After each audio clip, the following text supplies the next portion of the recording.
अस्सलाम वालेकुम, कैसे हैं आप सब लोग। आज की इस वीडियो में हम लोग बहुत इम्पोर्टेंट टॉपिक के बारे में डिस्कस करेंगे जो कि है हाफ लाइफ। मैं आपको इस वीडियो में बहुत सी इम्पोर्टेंट टिप्स एंड शॉर्टकट्स के बारे में बताऊंगी कि अगर आप लोगों को हाफ लाइफ से रिलेटेड कोई भी एमसीक्यूज या न्यूमेरिकल आ जाता है ना, तो आप इजीली उसे with in a second solve कर सकते हैं। Half life basically half life है क्या? हाफ लाइफ वो टाइम होता है जिसके बाद कोई भी रेडियो एक्टिव एलिमेंट या सैंपल जो आपके पास होता है ना, उसके हाफ एटम्स जो होते हैं वो डिके हो जाते हैं। डिके होने से मुराद ये है कि उसमें से ना रेडिएशंस निकलने लग जाती हैं, अल्फा या बीटा रेडिएशंस निकलने लग जाती हैं, या वो किसी दूसरे एलिमेंट में कन्वर्ट हो जाते हैं। अब जिस तरह यहाँ पे हाफ लाइफ की डिफाइन लिखी हुई है, time taken by the sample of the radio active nuclide to decay half of its initial number of radio active nuclei. यानी हाफ लाइफ वो टाइम है जिसके बाद कोई भी रेडियो एक्टिव एलिमेंट के हाफ एटम जो होते हैं वो डिके हो जाते हैं। अब जो हाफ लाइफ होती है वो डिपेंड कर रही होती है nature of radio active element पे, लेकिन कभी भी हाफ लाइफ जो भी हमारे एनवायरमेंटल फैक्टर्स होते हैं ना, जिस तरह टेम्परेचर हो गया, प्रेशर हो गया, वॉल्यूम हो गया, इन पे कभी भी डिपेंड नहीं करते। अब फॉर एग्जांपल हम लोग एक ये देखते हैं एक एमसीक्यूज के हमारे पास हाफ लाइफ है किसी भी एलिमेंट की 3.5 days at standard temperature and pressure if temperature is doubled and pressure is reduced to half life of the same element remain same. Why? Because half life does not depends upon temperature, pressure और volume. अब ये जो हमारे पास state of decaying atoms होते हैं ना, इसका formula ये होता है। अब ये जो माइनस साइन है ना, वो इसलिए है कि जो नंबर ऑफ एटम्स है ना वो डिक्रीज हो रहे हैं, ठीक है। एन जो है वो इनिशियल नंबर ऑफ एटम्स है, और जो ये लैम्डा है ना, ये डिके कांस्टेंट को रिप्रेजेंट किया गया है इससे। अब जो ये डिके कांस्टेंट होता है, ठीक है, अब देखें इसका फार्मूला ना ये होता है। अब अगर हम लोग देखेंगे तो रेट ऑफ डिकेड एटम्स पर इनिशियल एटम्स, जो एन होता है इसे हम लोग इनिशियल एटम्स कहते होते हैं, या हम लोग इसे फार्मूले को ऐसे भी लिख सकते हैं, fractional change in atoms per unit time, ठीक है। डिके कांस्टेंट होता है उसका यूनिट पर सेकंड होता है। क्यों? क्योंकि जो डिके कांस्टेंट होता है वो इनवर्सली प्रोपोर्शनल होता है टाइम पीरियड के, और टाइम पीरियड किसके इक्वल होता है? सेकंड के। तो इसलिए जब डिके कांस्टेंट इसके इनवर्सली प्रोपोर्शनल होगा तो वो पर सेकंड के इक्वल आ जाएगा। और जो यूनिट ऑफ डिके कांस्टेंट होता है ना, वो हमेशा किसके सिमिलर होता है? फ्रीक्वेंसी के। क्योंकि जो टाइम पीरियड होता है वो तो होता है सेकंड के इक्वल, जो फ्रीक्वेंसी होती है वो पर सेकंड के इक्वल होती है, और जो एंगुलर फ्रीक्वेंसी होती है वो वैसे ही रेडियन पर सेकंड के इक्वल हो जाती है। What is activity? The rate at which radio active particles are emitted. अब ये जो दोनों हैं ये एक्टिविटी के फार्मूले हैं। अब जो हम लोग product of decay constant and initial number of atoms, ठीक है। अभी हम लोगों ने ये देखा था ना ऊपर के हमारे पास जो डिके कांस्टेंट होती है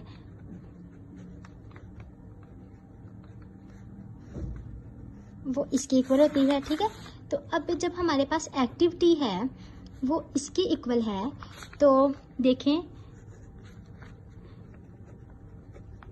वो इसके इक्वल भी होती है, ठीक है। ये हम लोगों ने इन दोनों से एक्टिविटी को रिप्रेजेंट किया जाता है कि रेट ऑफ डिकेइंग एटम्स और product of decay constant and initial number of atoms, और ये जो है ये ऐसे यूनिट होते हैं हमारे पास एक्टिविटी के। अब ये जो है ना हमें हाफ लाइफ का फार्मूला दिया गया है 0.693 ओवल डिके कांस्टेंट। अब ये एमसीक्यूज है कि इसी फार्मूले से सॉल्व होगा। A newly prepared radio active nuclide has a decay constant of 10 की power -6। What is the half life of the nuclide? अब हाफ लाइफ का फार्मूला हम लोगों ने लगाना है इधर, और उसके बाद डिके कांस्टेंट की जगह हमने 10 की पावर -6 लिख देना। जब हम इसे सॉल्व करेंगे ना तो आंसर आ जाएगा 693,000 सेकेंड, ठीक है। अब इधर हमारे पास ना नंबर ऑफ अनडिकेड एटम्स और नंबर ऑफ डिकेड एटम्स का फार्मूला दिया गया है। ये वाले एमसीक्यूज बहुत ज़्यादा पूछे जाते हैं हाफ लाइफ से रिलेटेड, तो इन्हें हम कैसे सॉल्व कर सकते हैं? अब जो नंबर ऑफ अनडिकेड एटम्स होता है ना, उसका फार्मूला होता है n0 डिवाइडेड बाय 2 की पावर n। अब ये जो n है ना, यहाँ पे ये नंबर ऑफ हाफ लाइफ्स है, लेकिन नंबर ऑफ डिकेड एटम्स का फार्मूला ये लिखा हुआ है। अब अगर वो हमसे अनडिकेड एटम्स की जगह अनडिकेड मैस पूछ लेंगे तो हम ऊपर ना मैस ही लिखेंगे जो हमें गिवन मैस होगा। उसके अलावा जो रिमेनिंग एक्टिविटी और काउंट रेट होगा उसको भी हम लोग ऐसे ही फाइंड करेंगे। अब ये वाला एमसीक्यूज है। अब radio active decay rate of the radio active element is found to be 10 की पावर 3 डिसइंटीग्रेशन पर second at certain time. If half life is 1 second, the decay after 1 second is dash and after 3 second is dash. अब इसे ना हम लोगों ने कैसे solve करना है। अब देखें हमारे पास ना जब हम लोगों ने यही वाला फार्मूला लगाना है कि ये एक्टिविटी का फार्मूला है ना हमारे पास, जब उन्होंने हमसे हाफ लाइफ के लिए पूछना है, ठीक है, जब वो हमसे 1 लाइफ के लिए पूछ रहे हैं तो हम लोगों ने ये लिखना है। जब उन्होंने हमारे पास हाफ जो लाइफ है वो 1 सेकेंड बता दिया तो हम लोगों ने ये लिखना है। और जब उन्होंने हमें कह दिया कि 3 सेकेंड है, ठीक है, तो हम लोगों ने यहाँ पे नीचे 3 सेकेंड लिखना। अब देखें ये हमारे पास क्या है 10 की पावर 3, तो हम लोगों ने यहाँ पे 10 की पावर 3 लिखनी है, यहाँ पर भी 10 की पावर 3 और ये 2, और यहाँ पे ये जब होगा तो ये 8 आ जाएगा, ठीक है। जब आप इसे सॉल्व करेंगे ना तो इसे सॉल्व करने के पास 125 आएगा और इसके बाद 500 आएगा। अब ये वाला जो है ना फार्मूला, इस फार्मूला से ना बहुत ज़्यादा एमसीक्यूज ना सॉल्व होते हैं। वो क्या करते हैं क्वेश्चन में ना हमें हाफ लाइफ भी दे देते हैं। इसके अलावा ना वो हमें नंबर ऑफ हाफ लाइफ्स नहीं बताते, ना वो हमें टोटल टाइम बताते हैं। वो हमें कहते हैं कि हमें हाफ लाइफ बता दी और हमें कहते हैं कि हम टोटल टाइम बताएं, ठीक है। लेकिन वो हमें ना नंबर ऑफ डिकेड एटम्स या नंबर ऑफ अनडिकेड एटम्स उनके बारे में बता देते हैं।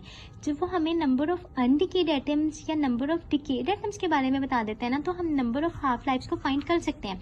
क्योंकि अभी हम लोगों ने पीछे देखा नंबर ऑफ अनडिकेड एटम्स का वो n नॉट डिवाइडेड बाई 2 की पावर n, और इसका फार्मूला ये होता है। तो इस फार्मूला से हम n जो होता है वो फाइंड कर सकते हैं। वो हम कैसे फाइंड कर सकते हैं ये अभी हम आगे जितने भी एग्जाम्पल्स देखेंगे उन सब में हम लोग ये फाइंड करके देखेंगे। अब जिस तरह हमारे पास ये वाला एमसीक्यूज दिया गया है, half life of radium is 1600 years, which of following fraction of sample remains undecayed after 6400 years.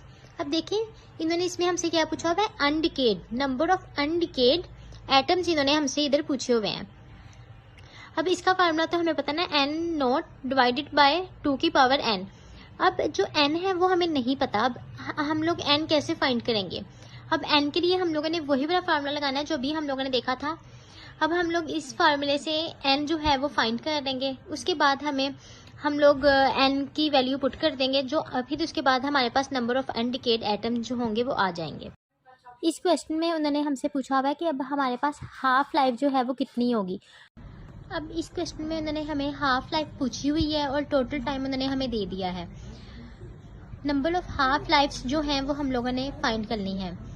अब जो नंबर ऑफ हाफ लाइफ्स हैं वो हम कैसे फाइंड करेंगे, नंबर ऑफ अनडिकेड एटम्स उन्होंने हमें बता दिए हैं कि 1/8 है, तो इसके जरिए हम लोगों ने n की जो वैल्यू है वो फाइंड कर ली है। अब n जो है वो 3 है, टोटल टाइम जो है वो हमारे पास 1 और है, यानी मिनट्स में उन्होंने हमें आंसर दिया हुआ है तो हम लोग मिनट्स में लिखेंगे कि 1 घंटे में 60 मिनट्स होते हैं, तो 60 को डिवाइड कर देंगे 3 पे तो 20 मिनट्स आंसर आ जाएगा। अगर उन्होंने हमसे घंटों में ही आंसर पूछा होता तो हम लोग 1 को डिवाइड करते 3 से, लेकिन इस क्वेश्चन में उन्होंने हमसे मिनट्स में पूछा है तो इसलिए हम लोग 1 घंटे में, क्योंकि 60 मिनट्स होते हैं, 60 को डिवाइड करेंगे 3 से। अब देखें जो ये वाला क्वेश्चन है ना, इस क्वेश्चन में उन्होंने हमसे पूछा हुआ कि हमारे पास अनडिकेड एटम्स क्या होंगे, लेकिन इसमें फार्मूला बिल्कुल ऊपर जो हम लोगों ने ऊपर यूज़ किया वैसा वही वाला लगेगा। अब देखें fraction of tritium left after 125 years, half life of the tritium is 12.5 years.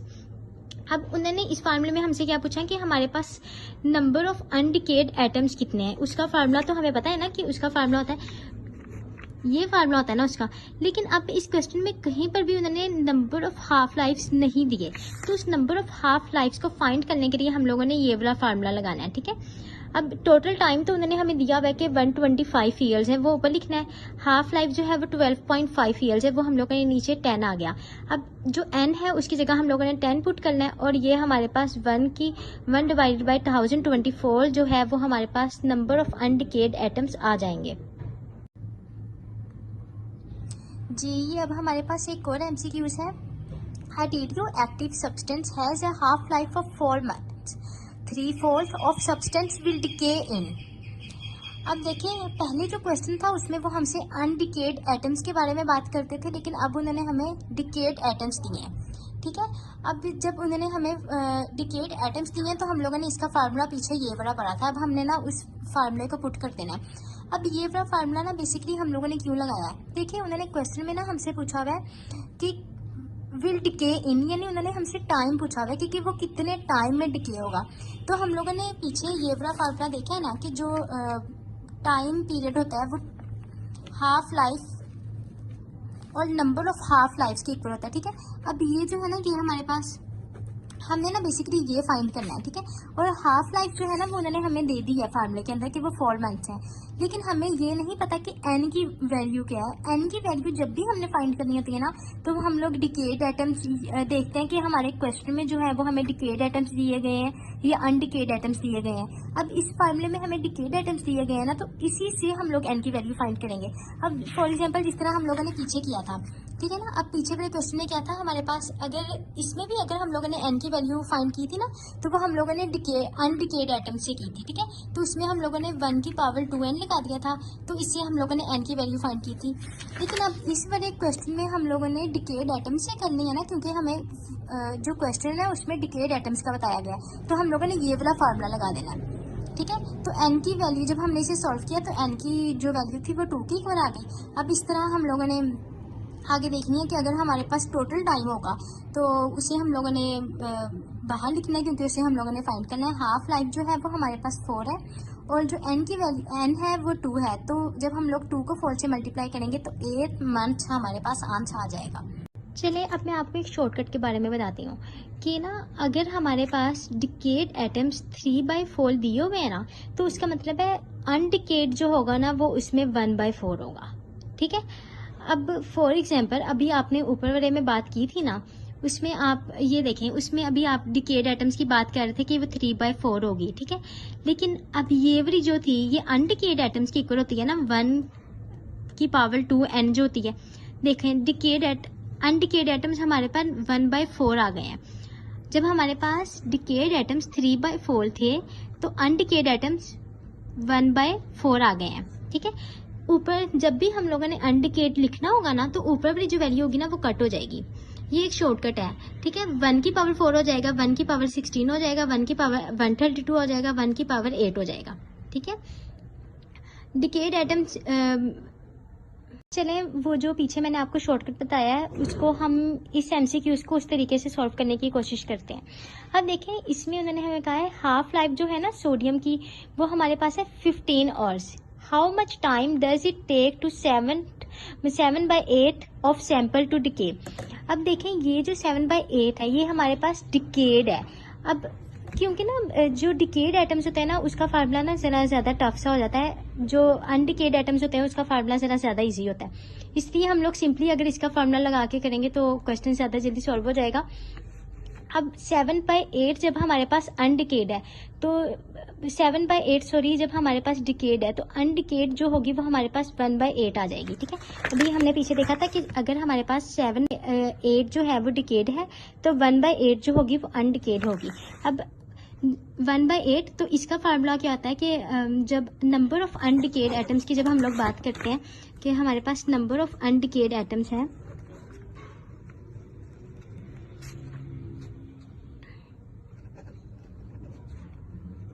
तो उसके लिए हम लोग यही वाला फार्मूला लगाते हैं ना कि 2 की पावर n। ठीक है, तो जो नंबर ऑफ अनडिकेड एटम जब हमारे पास 1 ये है, ठीक है, तो फिर हम लोग ये वाला फार्मूला लगा देंगे। अब दोबारा वही वाला कि 2 की पावर 3 और 2 की पावर n, तो n जो है वो हमारे पास किसकी इक्वल आ जाएगा, 3 की इक्वल आ जाएगा। अब 3 आ गया। अब जो टोटल टाइम उन्होंने हमसे पूछा हुआ है वही फिर हम लोगों ने हाफ लाइफ लिखनी है और उसे मल्टीप्लाई कर देना है 3 से, तो हमारे पास ये आ जाएगा। अब ये वाला जो क्वेश्चन है इसमें उन्होंने ना हमसे पूछा हुआ है कि हमारे पास अनडिकेड एटम्स कितने होंगे, यानी हम लोगों ने n बताना है कि हमारे पास n कितना आएगा। लेकिन पहले जो हम लोग n नोट ऊपर इनिशियल नंबर ऑफ एटम्स लिख रहे होते थे, इन्होंने इस दफ़ा उसकी वैल्यू हमें बता दी है, तो हम लोगों ने वो भी पुट करनी है। ठीक है, और डिवाइडेड बाय 2 की पावर n। लेकिन n जो है वो नंबर ऑफ हाफ लाइफ तो हम लोगों ने खुद ही फाइंड करनी है, तो वो सिंपली हम लोगों ने उसी फार्मूले से फाइंड की कि हम लोगों ने टोटल टाइम जो था वो ऊपर लिख दिया और हाफ लाइफ जो थी उसे हम लोगों ने, जो 5 डेज था उसे हम लोगों ने नीचे लिख दिया। तो इस तरह करके हमारे पास ये आंसर आ गया। हाँ जी, अब ये देखें, अब ये वाला जो टेबल है ना, इसे तो अच्छी तरह हिफ्स करते हैं। इसमें से ना आपसे बहुत सारे MCQs बन सकते हैं इस टेबल में से, ठीक है। स्टार्टिंग में तो ये होता है कि हमारे पास कोई भी जो एटम होता है वो डिके नहीं होता है ना। जब हमारे पास पहली हाफ लाइफ गुजरती है उसके बाद 50% जो एटम्स होते हैं वो डिके हो जाते हैं ना, ये डिफाइंड भी है। फर्स्ट हाफ लाइफ के बाद जो 50% एटम्स होते हैं वो डिके हो जाते हैं। अब इस सब टेबल को पता है कैसे सॉल्व किया गया? जो पीछे हम लोगों ने अनडिकेड और डिकेड का फार्मूला पढ़ा था ना, कि मैं भी आपको दिखा भी देती हूँ कि ये जो हम लोगों ने फार्मूला देखा, ठीक है, कि नंबर ऑफ अनडिकेड एटम्स के लिए जो हम लोगों ने फार्मूला देखा है, और ये वाला इस फार्मूले को पुट करते हुए ये सारा टेबल जो है वो सॉल्व किया गया, ठीक है। अब इन सब वैल्यूज़ के जब आप पुट करेंगे तो आ जाएगा, ठीक है। लेकिन अगर अभी जो हम लोगों ने पीछे शॉर्टकट पढ़ा था कि अगर 3/4 होगी तो इसमें तो सिंपली 1/4 आ जाएगी, इसमें 7/8 होगी तो इसमें 1/8 आ जाएगी, यानी ऊपर वाली वैल्यू जो होगी ना वो नहीं लिखी जाएगी जब हम लोगों ने अनडिकेड एटम्स की बात करनी है। उसके अलावा जो ये परसेंटेज दी गई है ना, ये ना आप लोग ज़बानी भी ऐसे ही आप लोग को याद होनी चाहिए कि फर्स्ट हाफ लाइफ के बाद कितने एटम जो हैं वो डिकेड हो जाते हैं, क्योंकि ये MCQs आते होते हैं मोस्ट, ठीक है। और ये वाली भी सारी परसेंटेजेस याद होनी चाहिए। अब फॉर एग्जाम्पल हमसे पूछा जा सकता है after how many half lives 3.1 atoms left, यानी ये वो वाली वैल्यूज है ना जो हमारे पास रह गई हैं। तो देखो 3.1% तो हमारे पास इस पे रह गई है, वो कितनी हाफ लाइफ के बाद रह गई है? 5, तो इसलिए हमारे पास आंसर होगा 5। अब वो एक और MCQ हमें दिया गया, after 5 half lives of any radio active element number of decayed atoms will be. अब देखो आफ्टर 5 हाफ लाइफ्स, यानी 5 हाफ लाइफ्स यहाँ पे देखेंगे तो हमारे पास ये भी नहीं है, और वो पूछते हैं number of decayed atoms will B. 5 half life में कितनी हो गई हैं? आफ्टर 5 हाफ लाइफ 31/32, तो यही हमारा आंसर होगा। अब हम डिस्कस करते हैं मेन टाइम को। बेसिकली जो main time, average time, main life, ये सब होते हैं ना, ये डिके कांस्टेंट के इन्वर्सली प्रोपोर्शनल होते हैं, ठीक है। अब देखें हमारे पास ना एक MCQ दिया हुआ है कि what will happen in a time of 7 hours if a radioactive substance has an average life of 7 hours। अब हम कहते हैं कि हमारे पास इसका आंसर होगा ये more than half of the active nuclei decay। Why क्योंकि हमारे पास जो हाफ लाइफ होता है उसका फार्मूला ये होता है, ठीक है, और एवरेज लाइफ जो होती है ना वो डिके कांस्टेंट के इनवर्स में होती है, ठीक है। इसलिए जब वो एवरेज लाइफ होगी वो 1/λ के इक्वल होगी ना डिके कांस्टेंट की, तो वो ऊपर जाके मल्टीप्लाई हो जाएगी, यानी half life is equal to 0.693 multiply by average life. तो जब हमारे पास एक एवरेज लाइफ थी ना तो 63% एक्टिव न्यूक्लियाई जो था वो डिके हो रहा था। लेकिन जब हमारे पास अब उन्होंने क्वेश्चन में 7 आवर्स दे दिए हैं तो उसमें कंसीडर किया जा रहा है कि अब हमारे पास हाफ न्यूक्लियाई से भी ज़्यादा एटम जो होंगे वो डिके होंगे। Half life equals to 0.693 times of average life and average life equal 1.44 times of half life. ही कैसे है? हम लोगों ने देखा ना कि जो हाफ लाइफ होता है वो 0.693 इसके इक्वल होता है। अब जो हमारे पास एवरेज लाइफ होती है, एवरेज होता है ना टाइम या मेन टाइम होता है, वो हमेशा जो होता है ना वो इन्वर्सली प्रोपोर्शनल होता है डिके कांस्टेंट के, ठीक है। जब ये इन्वर्सली प्रोपोर्शनल है तो देखें यहाँ पे अब हमारे पास जो होगा वो क्या हो जाएगा 0.693 मल्टीप्लाई बाय 3 एवरेज, ठीक है। अब यहाँ पे मैंने यही लिखा हुआ है कि जो हाफ लाइफ है वो इक्वल है 0.693 टाइम ऑफ एवरेज लाइफ, ठीक है।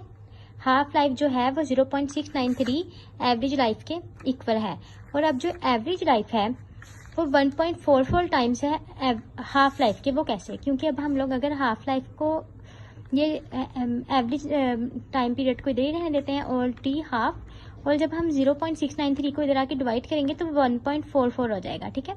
1 को जब डिवाइड करेंगे 0.693 से, तो इस तरह हमारे पास जो टी एवरेज होती है वो 1.44 टी हाफ लाइफ की इक्वल आ जाती है। अब देखें इस एमसीक्यूज में उन्होंने हमसे कहा हुआ है जो एक्टिविटी है ना हमारे सैंपल की वो 320 काउंट पर सेकंड है।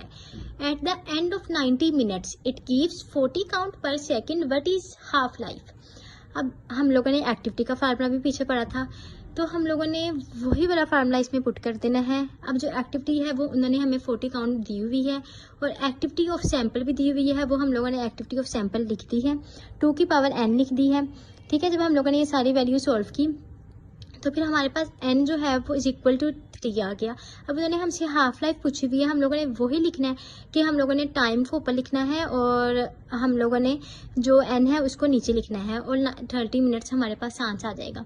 अच्छा, इस बात का ना हमेशा ख्याल रखना है कि अगर उन्होंने आंसर हमसे मिनट में पूछा हुआ है ना तो आपने इधर भी जो है ना टाइम वो मिनट्स में लिखना है। अगर उन्होंने सेकंड में पूछा होगा तो आप इस मिनट्स को सेकंड में कन्वर्ट करके फिर सेकंड्स में आंसर निकालेंगे। अब ये हमारे पास एक और एग्जांपल है। If initial mass is of radio active sample is 16 kg, after how many half lives mass will be 1 kg। अब इस क्वेश्चन में इन्होंने हमसे पूछा हुआ है कि नंबर ऑफ हाफ लाइफ्स कितनी होंगी। तो अब इसके लिए हम लोगों ने कौन सा फार्मूला लगाना है। अब ये वाला फार्मूला भी हम लगा सकते हैं और एक और फार्मूला भी इस क्वेश्चन में हम लगा सकते हैं। अगर हम इस क्वेश्चन ये वाला फार्मूला लगाएं तो कैसे सॉल्व होगा कि ना, अब ये देखें हम लोगों ने ये देखा था ना m is equal to m not over 2n था। ठीक है, अब जो m नॉट है वो इज इक्वल टू 16 है और m इज इक्वल टू 1 हम लोगों ने पुट कर दिया। ठीक है, अब जो 2n इज इक्वल टू 2 की पावर 4, तो n जो होगा वो हमारे पास 4 होगा। एक तरीका ये है, दूसरा ये है कि देखिए हमारे पास 16 kg है और उन्होंने हमें कहा है कि हम लोगों ने 1 kg तक इसे बनाना है, तो कितनी हाफ लाइफ्स लगेंगी कि 16 kg से 1 kg तक अगर हमने जाना है। अगर रेडियो एक्टिव सैंपल है, ठीक है, उसका इनिशियल मास जो है वो 16 kg है और 1 kg तक जाने के लिए कितनी हाफ लाइफ्स लगेंगी। तो पहले 16 है, अगर एक हाफ लाइफ गुजरेगी तो 8 आ जाएगी, फिर 4 आ जाएगी, फिर 2 आ जाएगी और फिर 1 आ जाएगी। अब कितनी हाफ लाइफ्स गुजरेंगे, 1 2 3 4 4 हाफ लाइफ्स के बाद इस तरीके से भी सॉल्व किया जा सकता है ये वाला क्वेश्चन और इस तरीके से भी। अब हाफ लाइफ से रिलेटेड जितने भी इम्पोर्टेंट पॉइंट्स थे, जितने भी इम्पोर्टेंट फार्मूला थे वो मैंने इस पेज पे लिख दिए हैं। अगर किसी को कोई भी बात नहीं समझ आई तो वो कमेंट सेक्शन में पूछ सकता है। ये एक बहुत ही इम्पोर्टेंट टॉपिक है।